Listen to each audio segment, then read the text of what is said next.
What's going on YouTube? Orstorm here. Today I'm going to be giving you guys the next episode of Aura's Creative Corner. This is kind of where I profile not meta or not, just great decks, but decks I've been working on that I think are some of the more creative ideas I came up with. So this deck I call it a lot of times I call it Odd Eyes Gravity deck, but basically it's a deck revolving around using the ritual spell Odd Eyes Advent that we did receive in Bosch, and basically using it to summon dragon-type fusion monsters, most notably Gravity Dragon, also Lord of the Red. So I always give credit to where the inspiration came from. So I remember one time I was watching one of Kogorashu's videos where he used Odd Eyes Fusion to summon the dragon fusion monster that I forget, it's like Dragon Knight Esquierdo or something along those lines. Basically, it's like a 3200 monster. You banish a synchro monster and it copies its effect. So I thought about that. I was like, if Odd Eyes Fusion can be used for other fusion monsters besides, the main Odd Eyes Fusion, couldn't you do the same thing with the ritual spell Odd Eyes Advent? And it turns out I was actually correct. And then I kind of took it a step further and said, wait, the deck also has vanillas in it. Magicians play vanilla monsters, so couldn't you also play Advanced Ritual Art? And you've got a card like, even though it's at 1, you've got a card like Preparation of Rites that is still really good, particularly in a deck like this. So, that's basically kind of where the idea came from. So I'm going to go ahead and get to the deck profile, and you guys can let me know what you guys think of this deck, obviously, in the comment section later on. So first off, we've got the 3 copies of each of the vanillas, Dragon Pit Magician and Dragon Pulse Magician. Unlike the normal Magician build where you play like 3 copies of Dragon Pit and 1 copy of Dragon Pulse, you really need to max out on this deck, because you want to make sure your ARAs are live. That's the main reason you play 3 copies of this card, both these cards, because you want to make sure your Advanced Ritual Arts are live. So it's one of the reasons I do play 3. Then, of course, 3 copies of Odd Eyes Pendulum Dragon. We are still playing, the whole Odd Eyes engine. And it's also really important because it's a 1-card tribute for Gravity Dragon with Advent. So, yeah, pretty good. 2 copies of Yankee Magician. The reason we play, or Yankee Magician, whatever the hell you call this guy. The reason you play more of this guy in this particular build is because you need more level 7 bodies to get out Red Eyes Flare Metal, which I'm going to get to later. Plus, what's really cool is you can use Gravity Dragon to clear your opponent's back row, then overlay for Absolute Dragon, and then use Yankee Magician to make it to rank your Absolute and your to overlay your Odd Eyes and your Absolute Dragon to make Rebellion. Even though, like I've said in previous I've said in some videos I've done, like the guest host upload I did on Team APS channel, Rebellion Dragon isn't going to get its effect off very often, but when it does, you can go for it and you can kill your opponent. Why not?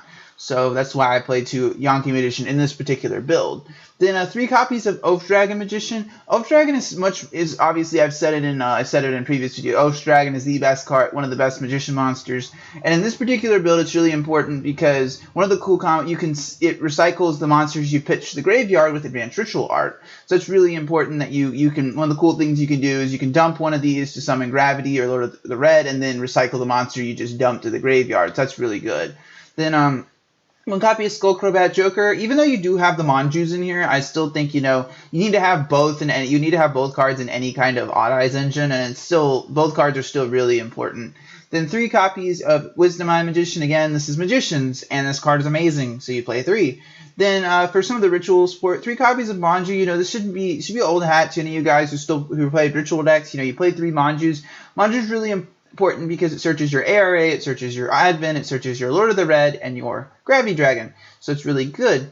Another thing to mention is Skullcrobat can also search your Gravity Dragon. I thought just make sure you know that. 2 copies of Lord of the Red. So the reason I went with Lord of the Red was I actually did some digging and I looked up all the Dragon-type ritual monsters, and there aren't a lot of options. You have Lord of the Red, Gravity Dragon, and I think I saw the 2 Necros Dragon rituals, and those really aren't that good, at least in this, and they're hard to summon in this particular deck. The reason I went with Lord of the Red is because he's really easy to summon. You just need 2, with ARA, you just need 2 of these in deck.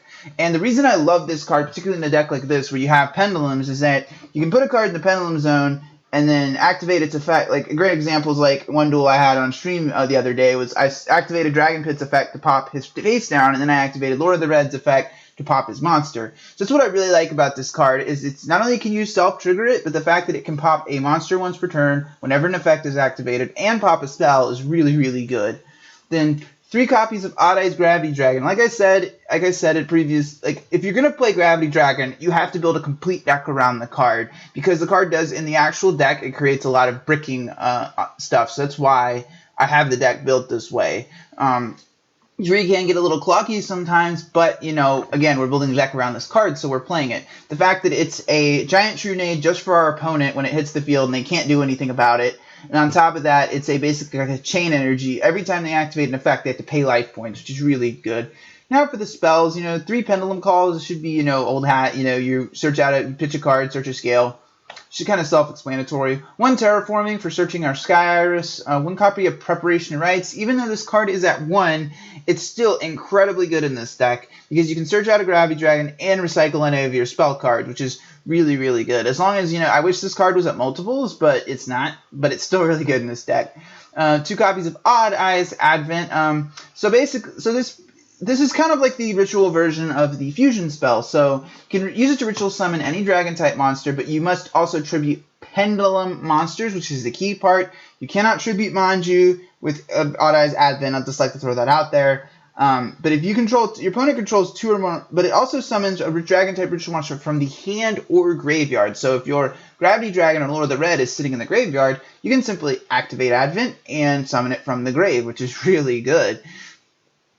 And on top of that, if your opponent controls 2 or more and you control monsters and you control none, you can simply send a Odd Eyes Pendulum Dragon from your extra deck to summon Gravity Dragon, or send 2 level 4s from your extra deck to summon it, to summon Lord of the Red. So that is really good. You just need to remember it is only once per turn. You cannot activate multiples in a turn. So, and then 2 copies of Advanced Ritual Art. So ARA has kind of been locked at 2 for a while, but it's really important because you can obviously you can dump Dragon Pit for free from your deck and then summon Gravity Dragon, and you can recycle it with prep. I don't really think it needs a ton of explanation, and it works really well in this deck. Then 2 copies of Sky Iris. Again, sort of like you can. This also allows you to search Gravity Dragon as well as Odd Eyes Pendulum Dragon and the Ritual spell. So I do play it. That's the reason why. And 1 Twin Twister and 2 MSTs. These are the same as my normal Magician deck ratios.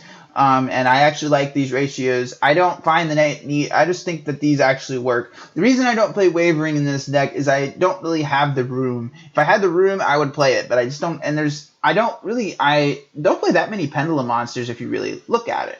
Now for the extra deck. 1 copy of Odd Eyes Rebellion Dragon. As I've said in previous videos, this card is really good, and if you're not playing against a meta deck, typically, and you get this off, you're probably going to win the game. The card is really amazingly good, and I've brought it out a ton, just with this guy's effect, which is Odd Eyes Absolute Dragon. The card is amazing. Because it allows you to easily set up Rebellion Dragon's effect, and then on top of that, it can negate attacks and special summon Gravity Dragon from the graveyard, which is really fun.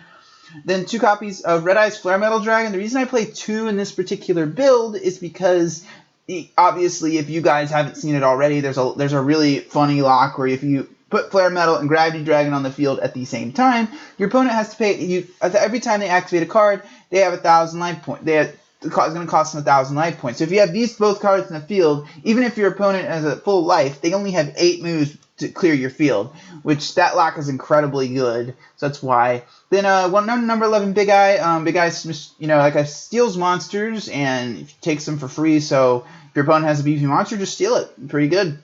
1 copy of Ebon Illusion Magician. In this particular build, I do sometimes want to get my vanillas on the field, and I can justify playing it in this particular build because I have the space. Then, of course, when you know Topia and when you Topia the Lightning, gets me over annoying Cosmo ships, and it wins games, doesn't really talk too much about that.